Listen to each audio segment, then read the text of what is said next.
ஓம் மகாதேவியே நமஹ. இன்னைக்கு நம்ம சௌந்தரிய லஹரியுடைய ஸ்லோகம் 21 அர்த்தம் என்னன்றதை பார்க்கலாம். முதல்ல ஸ்லோகாவை பார்க்கலாம். தடில்லேகா தன்வீம் தபன சசி வைஸ்வானரமயீம் நிஷண்ணாம் ஷண்ணாமப்யுபரி கமலானாம் தவ கலாம் மகாபத்மாடவ்யாம் மிருதிதமலமாயேன மனசா மகாந்தः பஷ்யந்தோ தததி பரமாஹ்லாதலஹரீம். இதை எப்படி பிரித்து பதமாக படிக்கிறதுங்கிறத நான் ஒரு பிளேலிஸ்ட் போட்டிருக்கேன். அதில் நீங்கள் போய் செக் பண்ணிக்கலாம். இந்த ஸ்லோகாவை நீங்களும் அழகாக அதை சொல்லலாம். இதனுடைய அர்த்தம் என்ன அப்படிங்கிறத பார்க்கலாமா? இந்த ஸ்லோகாவுடைய அர்த்தம் என்ன அப்படின்னா, தடில்லேகா தன்வீம் தபன சசி வைஸ்வானரமயீம். இந்த 2 லைனும் எதை குறிக்கிறதுனா அம்பாளை வர்ணிக்கிறாங்க. இங்கே எப்படி வர்ணிக்கிறாங்கன்னா, தடில்லேகா தன்வீம்னா மின்னல் கீற்றை போன்ற வடிவுடையவள், அந்த மாதிரியான ஒரு சரீரத்தை உடையவளும், தபன சசி வைஸ்வானரமயீம். தபனனா சூரியன், சசினா சந்திரன், வைஸ்வானா அக்னி. இந்த 3 பேரையுமே ஒன்றா இருந்தால் எப்படிப்பட்ட ஒரு அம்சமாக இருக்குமோ அப்படிப்பட்டவளுமான அந்த அம்பாளை அப்படின்னு சொல்கிறாங்க. மின்னல் கீற்று போன்ற சூரிய சந்திர அக்னியை ஒத்த சரீரமுடைய அந்த அம்பாளை அப்படிங்கிறது தான் அந்த 2 லைன் சொல்கிறது. நிஷண்ணாம் ஷண்ணாமப்யுபரி கமலானாம். ஷண்ணாமப்யுபரி, ஷண்ணாம்னா 6ன்னு அர்த்தம். ஷண்ணாம் கமலானாம் 6 தாமரைகள். கமலானாம்னா தாமரைகள். 6 தாமரைகள்ங்கிறத எதை சொல்கிறாங்கன்னா 6 சக்கரங்களை சொல்கிறாங்க. 6 சக்கரங்களை சொல்கிறாங்க. என்னெல்லாம் சக்கரான்னு நம்ம பார்த்துருக்கோம். மூலாதாரம், சுவாதிஷ்டானம், மணிபூரகம், அநாகதம், விசுத்தி, ஆக்ஞா. இந்த 6 சக்கரமும் தாமரை வடிவத்தில் இருக்கிறதாக உவமைப்படுத்தப்பட்டிருக்கு. தவகலாம் அந்த அம்பாளை சொல்கிறாங்க. அப்படிப்பட்ட அம்பாள் மகாபத்மாடவ்யாம் நிஷண்ணாம். மகாபத்மாடவ்யாம்னா மகாபத்மம்னா பெரிய பத்மம், பெரிய தாமரை. எப்படிப்பட்ட தாமரை? 1000 இதழ் கொண்ட தாமரையை உபரி, ஷண்ணாமப்யுபரி, உபரினா மேலே அப்படின்னு அர்த்தம். எதுக்கு மேலே? இந்த 6 சக்கரங்களுக்கும் மேலே என்ன சக்கரம் இருக்குது? 7வது சக்கரமான சஹஸ்ராரம். சஹஸ்ராரம்ங்கிறது எங்கே இருக்குது? இந்த தலையில் தான் இருக்குது. அங்கே அமர்ந்திருக்கின்ற அந்த அம்பாளை துதித்தோம்னா மிருதித்த மல மாயேன. மிருதித்த அப்படின்னா மிதிக்கிறதுன்னு அர்த்தம். மிதிக்கிறது, எதை மிதிக்கிறாங்க? மலை.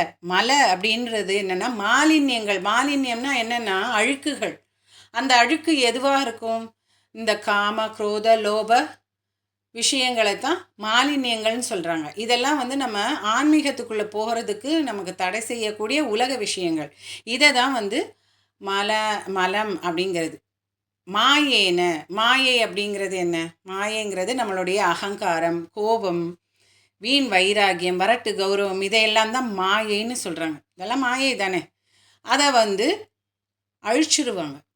ருதித மல மாயேன அந்த ஃபுல்லாக அந்த மனசில் இருக்கக்கூடிய அத்தனை அழுக்குகளையும் அவங்க நீக்கிடுவாங்க. மனசா மகாந்த பஷ்யந்தோ தததி பரமாஹ்லாத லஹரி. அந்த அம்பாளை நம்ம துதிச்சோம்னா இந்த அழுக்குகள் எல்லாம் போய் நம்ம மனசு க்ளீன் ஆகிடும், சுத்தமாயிடும். எப்படிப்பட்ட சுத்தமாகும் அப்படின்னா நமக்கே மனசில் அப்படியே ஒரு ஆஹ்லாதம் வரும். பரமாஹ்லாத லஹரி. அப்படியே நம்ம இந்த இதில் ரொம்ப சந்தோஷமாக இருப்போம்னா பார்த்துக்கோங்க.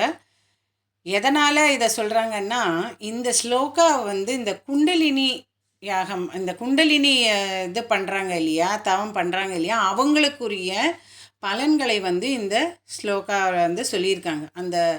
அந்த ஆஹ்லாதத்தை கொடுக்கும். இந்த மாதிரியான அம்பாளை நம்ம துதிச்சோம் அப்படின்னா நமக்கு இந்த உலகத்தினுடைய மாலின்யங்களான காம குரோதங்களையும் மாயையான அகங்காரம், அகம்பாவம், இதை எல்லாத்தையுமே அழித்து நம்மளுடைய மனசை சுத்தமாக பண்ணுறதுக்கு அந்த அம்பாள் உதவுவா அப்படிங்கிறது தான் இந்த ஸ்லோகாவுடைய அர்த்தம்.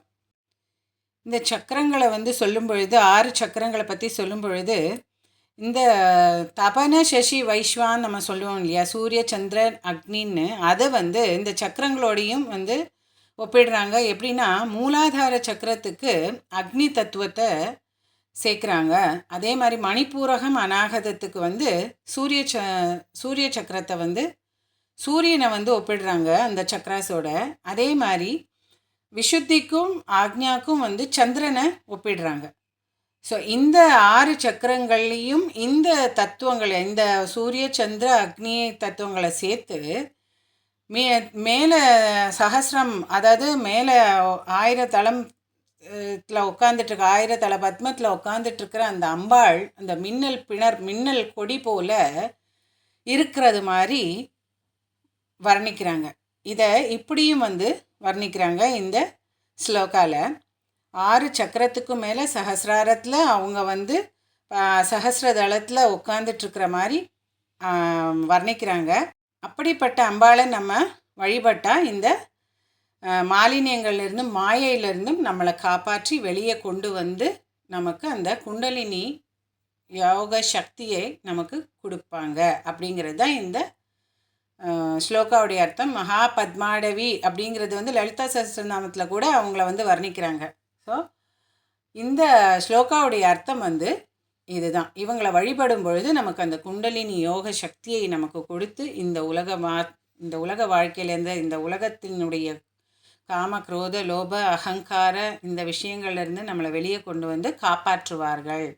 அப்படிங்கிறது தான் இந்த ஸ்லோகாவுடைய அர்த்தம். இப்போ இது உங்களுக்கு புரிஞ்சிருக்குன்னு நினைக்கிறேன். இந்த ஸ்லோகாவை இன்னொரு தடவை நம்ம படிக்கலாமா?